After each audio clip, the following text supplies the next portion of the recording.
Escúchame bien, Japón acaba de hacer algo que no ocurre en décadas. Le dio la espalda a China, su socio comercial más grande, y se fue directo a los brazos de Donald Trump. ¿Por qué? Porque su nueva primera ministra, Sanae Takaichi, dijo públicamente que una invasión china a Taiwán sería una amenaza existencial para Japón, y China respondió con golpes económicos inmediatos. Japón se quedó sin opciones reales para equilibrar su relación con una Casa Blanca errática, porque mientras todos los demás aliados de Estados Unidos buscan acercarse a China como contrapeso, Japón simplemente no puede.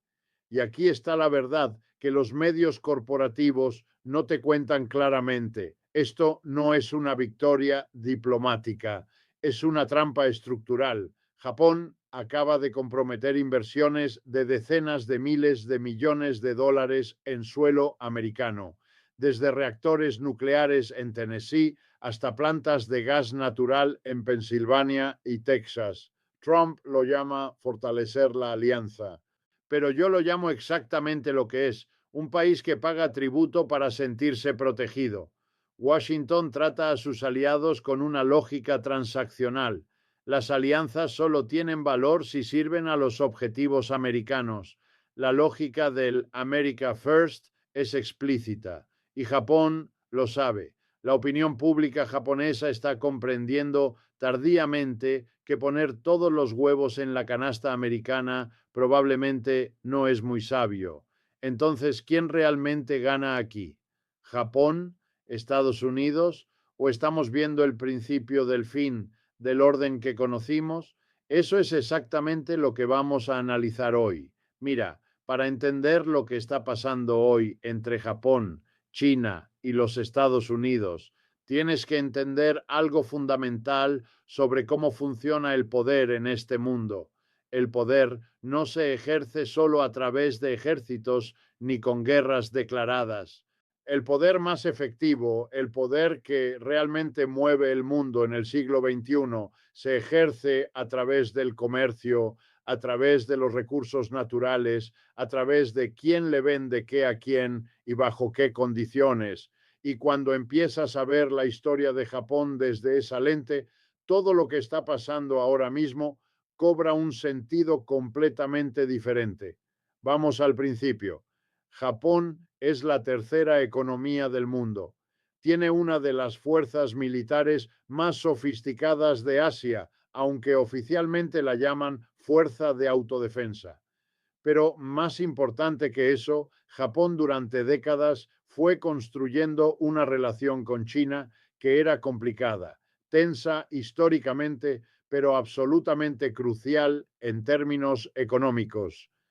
China era el socio comercial más grande de Japón. Los manufactureros japoneses dependían de las tierras raras chinas, esos minerales esenciales para hacer desde un auto eléctrico hasta un misil de precisión. Había un equilibrio frágil, pero era un equilibrio. Y ese equilibrio se rompió. ¿Cuándo exactamente? Cuando Sanae Takaichi se convirtió en primera ministra de Japón en octubre del 2025, porque Takaichi no es una política ordinaria, es una mujer que ha dicho en voz alta lo que muchos líderes japoneses pensaban en privado, pero nunca se atrevían a decir públicamente, que una invasión china a Taiwán podría constituir una crisis existencial para Japón y que bajo esa circunstancia Japón podría activar militarmente sus fuerzas de autodefensa. Eso no es un comentario casual, eso es una declaración de política de seguridad nacional. Y Beijing lo entendió exactamente así. La reacción de China fue inmediata y calculada. Esto es importante. No fue una reacción emocional, fue una respuesta estratégica diseñada para enviar un mensaje claro. Beijing reimplantó restricciones a las importaciones de mariscos japoneses, urgió a sus ciudadanos a evitar viajar a Japón y anunció restricciones a las tierras raras y minerales críticos utilizados en componentes electrónicos. ¿Sabes cuánto depende Japón de esas tierras raras chinas, China representa el 80% de las importaciones de tierras raras de Japón y un tercio de sus importaciones de imanes de tierras raras permanentes, 80%. Eso no es dependencia, eso es vulnerabilidad estructural y China lo usó como arma. Pero espera, porque esto se puso mucho más serio en enero del 2026. China prohibió las exportaciones de algunos elementos de tierras raras y otros artículos a Japón que podrían usarse para propósitos militares, citando directamente las declaraciones de Takaichi sobre Taiwán. Un portavoz del Ministerio de Comercio chino dijo que las nuevas restricciones habían sido impuestas en respuesta a los comentarios erróneos de Takaichi y que esos comentarios constituyen una interferencia tosca en los asuntos internos de China. Y aquí está la parte que más me interesa desde un punto de vista analítico. China no especificó exactamente cuáles productos estaban restringidos. Eso no fue un error, fue intencional. La ambigüedad es estratégica. Preserva la palanca de presión mientras evita los costos económicos y diplomáticos de un corte total y abierto. En otras palabras, China quería que las empresas japonesas vivieran en la incertidumbre, que no supieran exactamente qué podían importar y qué no. Eso, mis amigos, es el poder como herramienta de intimidación psicológica. Y funcionó. Una encuesta de Reuters mostró que las compañías japonesas dijeron que las tensas relaciones diplomáticas con China son su principal preocupación al entrar al 2026. Un cuarto de los encuestados eligió eso como su mayor miedo. Imagínate, más que los aranceles de Trump, más que la inflación, más que cualquier otro factor económico.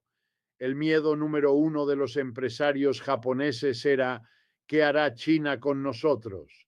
Eso te dice todo lo que necesitas saber sobre el nivel de dependencia que había y sobre el pánico que generó este quiebre. Ahora, ¿cómo responde Japón ante todo esto? Aquí es donde la historia se pone verdaderamente interesante, porque hay dos formas de leer lo que Japón está haciendo. Una lectura es la oficial, la que encuentras en los comunicados de prensa de la Casa Blanca y del gobierno japonés. La otra es la lectura más profunda, más honesta, que te dice quién tiene poder sobre quién y por qué. La lectura oficial dice esto: Japón y los Estados Unidos son aliados estratégicos que están fortaleciendo su asociación para el beneficio mutuo. El 20 de marzo del 2026, la primera ministra Takaichi visitó la Casa Blanca y se reunió con Trump, anunciando la segunda ronda de proyectos bajo el compromiso de 550.000 millones de dólares que Japón hizo durante las negociaciones arancelarias del año pasado, valorados en hasta 73.000 millones de dólares. Eso incluye hasta 40.000 millones de dólares de GE Vernova Hitachi en Tennessee y Alabama para construir plantas de reactores modulares pequeños y hasta 33.000 millones en instalaciones de generación de gas natural en Pensilvania y Texas. La Casa Blanca emitió un comunicado. Trump publicó en redes sociales. Todo el mundo sonrió para las cámaras. Pero ahora déjame darte la otra lectura, la lectura que te cuenta la historia real detrás de esas sonrisas. Trump llegó al poder en 2025 con una sola idea fija sobre el comercio internacional. Los déficits comerciales de Estados Unidos son el resultado de que otros países le están robando. Esa es su tesis. No importa que economistas de todas las tendencias, izquierda, derecha, centro, digan que eso es una simplificación brutal. Trump lo cree, lo comunica y lo convierte en política. Así que en abril del 2025 invocó la Ley de Poderes Económicos de Emergencia Internacional y anunció aranceles más altos para socios con los cuales los Estados Unidos tiene los mayores déficits comerciales, incluyendo Japón, que tenía un déficit de 69.000 millones de dólares en 2024 y que enfrentaría un arancel de país específico del 25%, 25%, para la tercera economía del mundo, para un aliado de décadas. Eso es lo que Trump hizo y Japón no tuvo opción, negoció. Como parte del acuerdo marco, los Estados Unidos impusieron un arancel del 15% en la mayoría de las importaciones de Japón, una reducción del 25% que Trump inicialmente propuso, pero un aumento respecto a las tasas arancelarias del 2024. Japón se comprometió a comprar aeronaves y equipos de defensa americanos e invertir 550 mil millones de dólares en sectores estratégicos de los Estados Unidos. Quiero que detengas aquí y pienses en lo que acabas de escuchar. Japón se comprometió a invertir 550 mil millones de dólares en la economía americana. ¿A cambio de qué? A cambio de que Trump les bajara los aranceles del 25% al 15%. No al cero, no a los niveles históricos de antes de esta crisis, al 15%, y con la condición de que si Japón no cumple sus compromisos de inversión, el acuerdo especifica que los Estados Unidos puede considerar aumentar los aranceles. Es decir, la amenaza nunca desaparece, siempre está ahí, flotando sobre la mesa de negociaciones, recordándole a Japón quién tiene la sartén por el mango. La estructura del acuerdo opera fuera del proceso de apropiaciones del Congreso. Un comité de inversiones presidido por el secretario de Comercio recomendará los proyectos, pero las decisiones finales recaen en el presidente. ¿Entiendes lo que eso significa? Significa que Trump personalmente tiene discreción sobre hacia dónde van cientos de miles de millones de dólares de capital japonés, no el Congreso, no una institución multilateral. Trump, esto no es una alianza de iguales, esto es un acuerdo donde un país con poder de aranceles le dice a otro, inviertes donde yo digo, o te subo los costos. Y ojo, este acuerdo con Japón podría servir como prototipo para acuerdos con otros países. Corea del Sur ya ha llegado a un acuerdo similar, con hasta 200.000 millones de dólares en compromisos de inversión a cambio de alivio arancelario. Estamos viendo el nacimiento de un nuevo modelo de relaciones económicas internacionales. No se basa en el libre comercio, no se basa en las reglas de la Organización Mundial del Comercio, se basa en el poder puro y duro y en la capacidad de uno de decirle al otro, haz lo que yo quiero o te aplasto económicamente. Ahora bien, alguien podría argumentar, y yo escucho este argumento con respeto, que Japón está tomando una decisión soberana que prefiere acercarse a los Estados Unidos por razones de seguridad genuinas frente a una China cada vez más agresiva.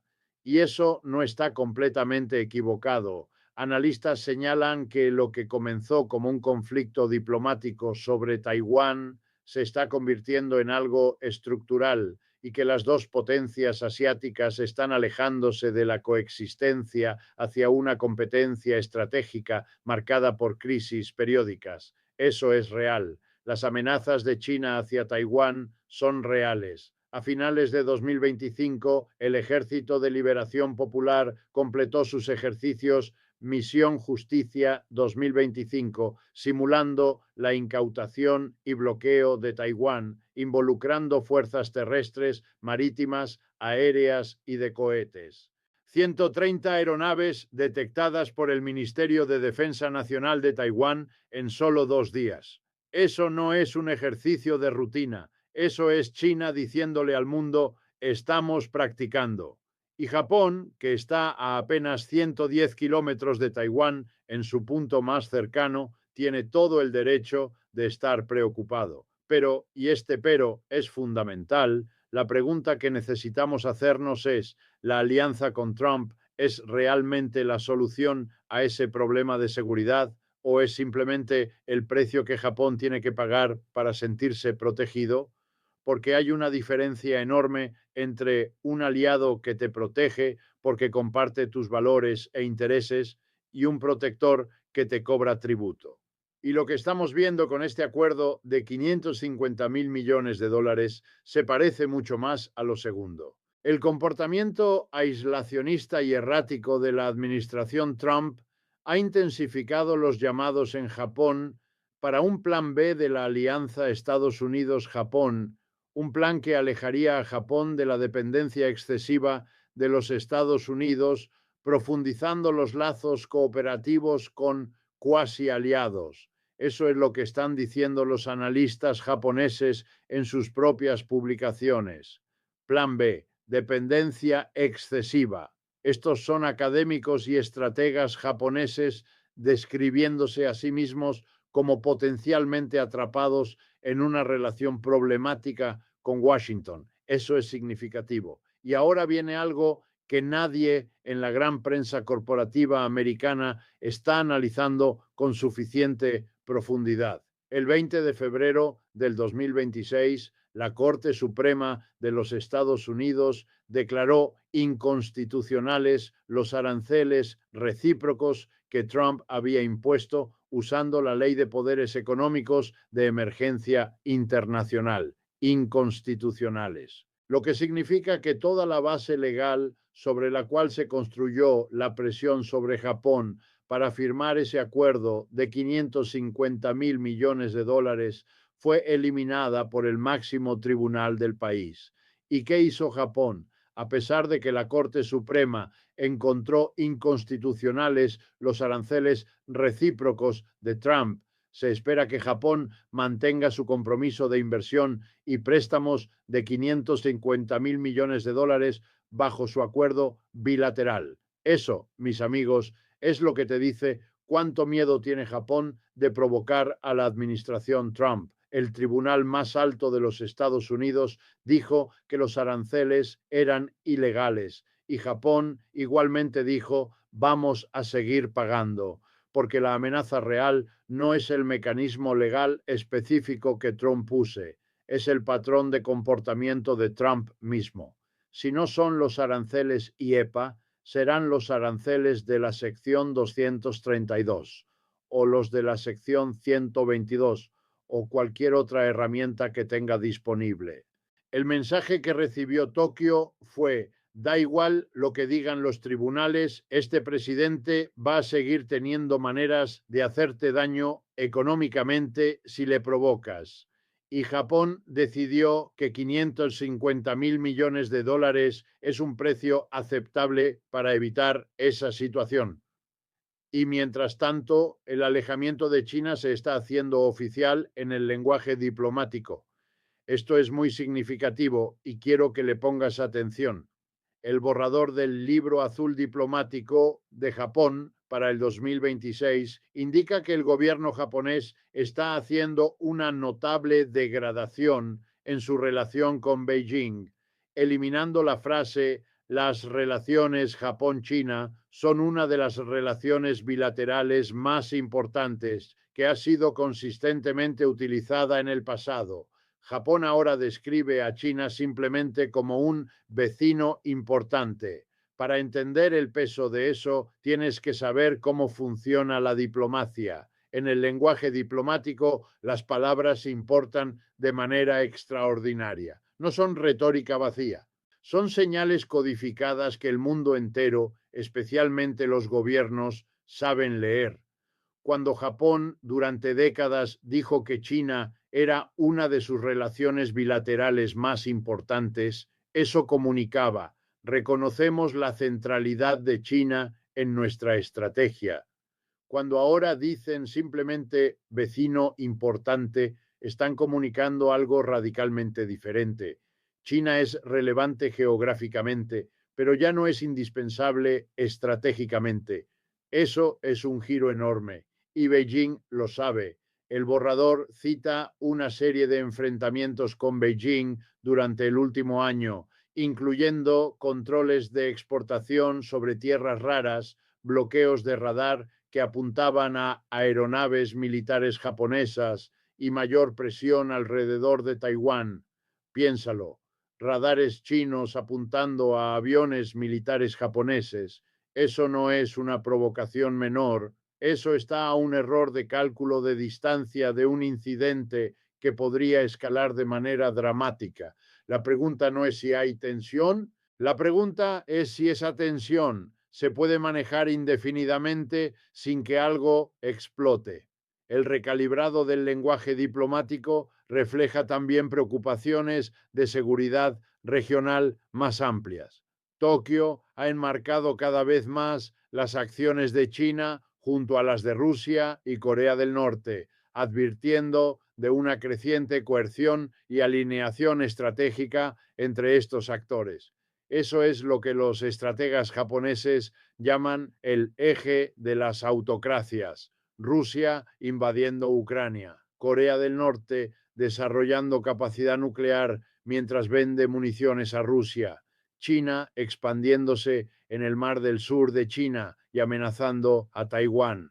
Para Japón, esto no son tres crisis separadas, es un patrón coordinado que representa una amenaza existencial a la arquitectura de seguridad que ha protegido a Asia por 70 años. Y aquí está el problema filosófico más profundo que yo quiero que consideres.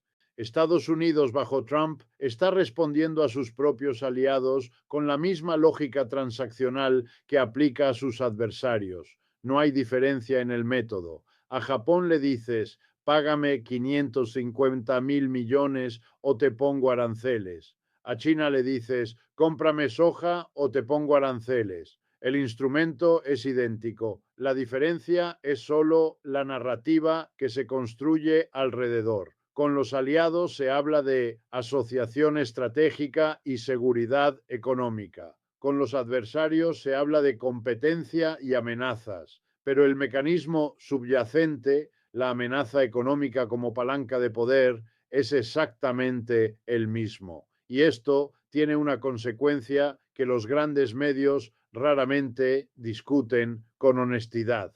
Erosiona la confianza. No la confianza de China en Estados Unidos. Esa nunca fue muy alta. Erosiona la confianza de los propios aliados americanos en la durabilidad de esa alianza. Porque si hoy Trump puede amenazar a Japón con aranceles del 25%, ¿qué garantiza que el próximo presidente no haga lo mismo o algo peor? Las alianzas solo tienen valor si sirven los objetivos americanos dentro de la lógica del America First. Eso no es una alianza en el sentido tradicional del término. Eso es una relación condicional. Y las relaciones condicionales no construyen lealtad, construyen resentimiento y búsqueda de alternativas. Ahora, ¿dónde deja esto a Japón a largo plazo?